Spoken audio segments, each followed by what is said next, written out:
Hi everyone, Cheska Cat here coming at you with a new cosplay video. So I decided to make a April O'Neil cosplay from the original TMNT era of Teenage Mutant Ninja Turtles in the 1980s.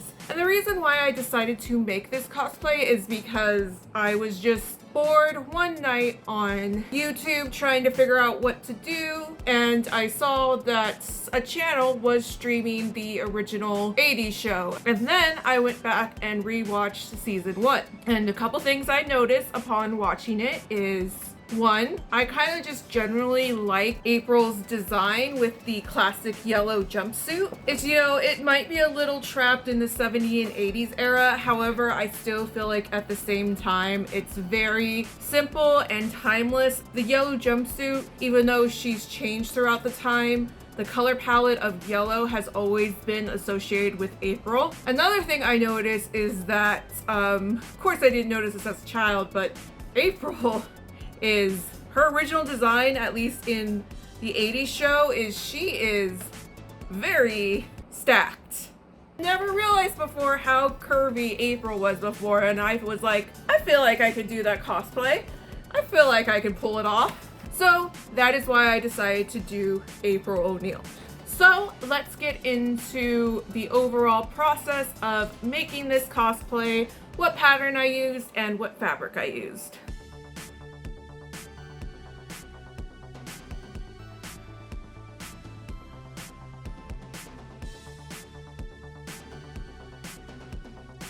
The fabric I used was actually cheap fabric that I picked up from a local thrift store, and it's actually a thrift store whose funds help go to providing support for our local animal shelter. It was probably at the beginning of the year when I bought this fabric, and I had no idea what I was gonna do with it. I rewatched Teenage Mutant Ninja Turtles, and I was like, oh, that's what I can do with this huge pile of yellow fabric I found and bought. Because the reason why I bought it is it said full flat, meaning it's the full cut that you would buy at a store.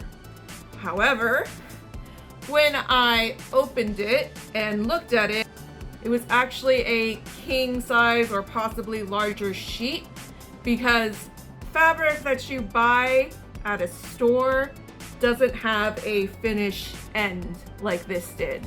And I think because possibly why they sold it as fabric is because it was cut, a part of it. So obviously whoever the original person of this yellow sheet fabric, whatever you want to call it, I think cut off a piece of it to use it for something and then donated it. Also, there was some stains on it. I'm not gonna question why there's stains on a sheet. If you're wondering, yes, I washed it. No, they didn't come out. The fact that this was fabric, like just plain fabric, is questionable. However, I'm a big fan of making cosplays, of recycling and reusing, and not feeding into the fast fashion industry that we have going on right now. That's the fabric I used. The pattern I used was this McCall's pattern, which is M7908 size 5E. This is just a simple jumpsuit pattern. I wanted to try to make it as close to the original as possible. McCall patterns tend to run a little tighter, and because of that, it is important to read the back where it gives you more measurements. But even still, based on my own measurements, and this being the plus size pattern, it still ran a little tight. So I just want to say, keep that in mind, that when you buy McCall's patterns, they tend to run a little tight, especially if you're a more curvy girl like myself.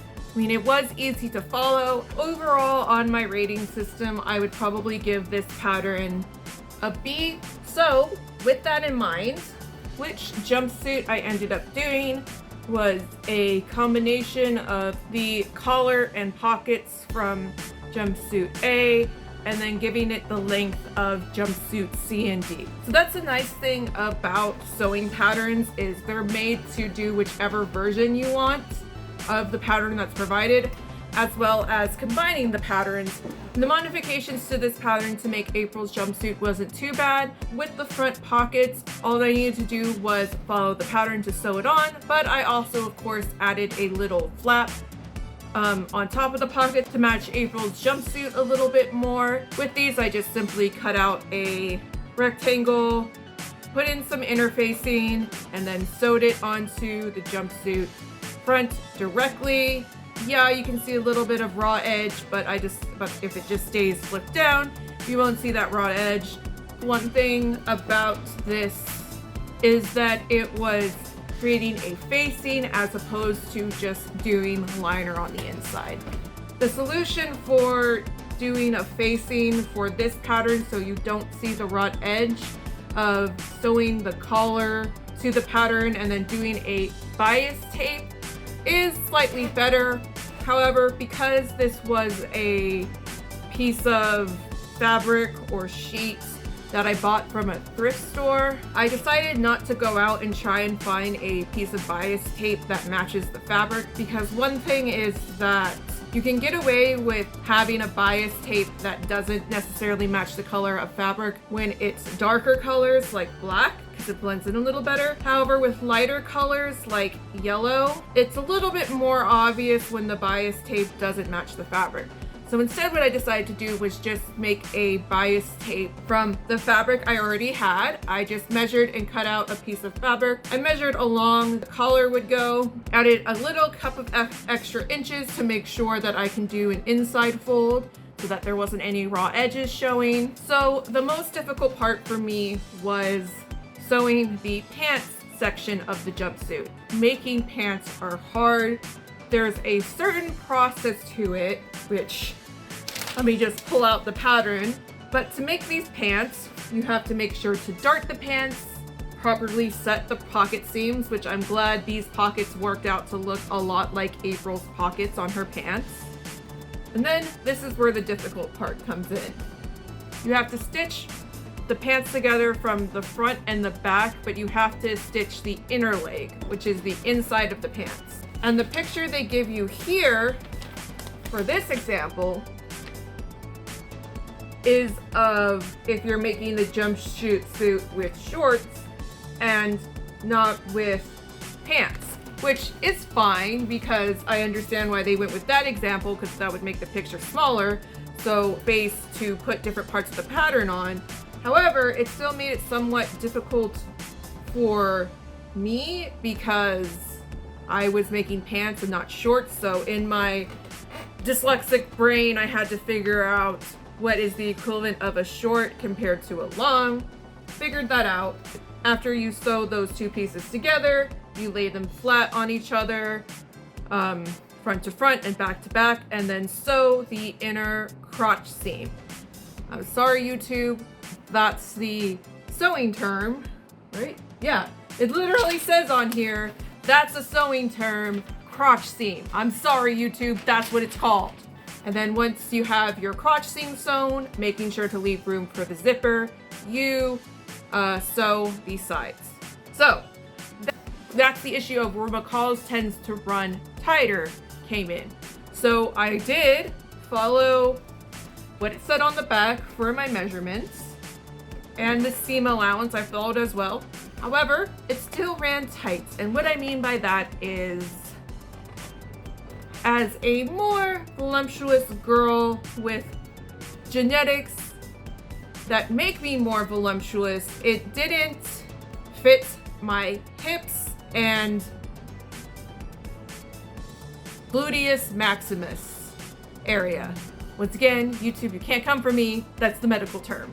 So that made me very frustrated because I did fit it to my size. I was hoping with even buying the plus size pattern, it would be, the pattern pieces would be cut to fit more curvy girls, but obviously it wasn't, at least with the pants section. So it took me a while to figure out what to do. I consulted one of my bestest friends and also a fellow cosplayer, and he said I could either open up the sides or I could open up the crotch seam. However, with opening up the crotch seam, I felt like it would just visually look weird. It would visually look better if I opened up the seams on the side. So I added some inches to the seams on the side and made it look like a purposeful line that would be on both sides, so it can fit my hips and my gluteus maximus. Okay, I hope you enjoyed this video. I'm sorry that the last part was in vertical. So hope you enjoyed this video, and I will see you next time. Bye!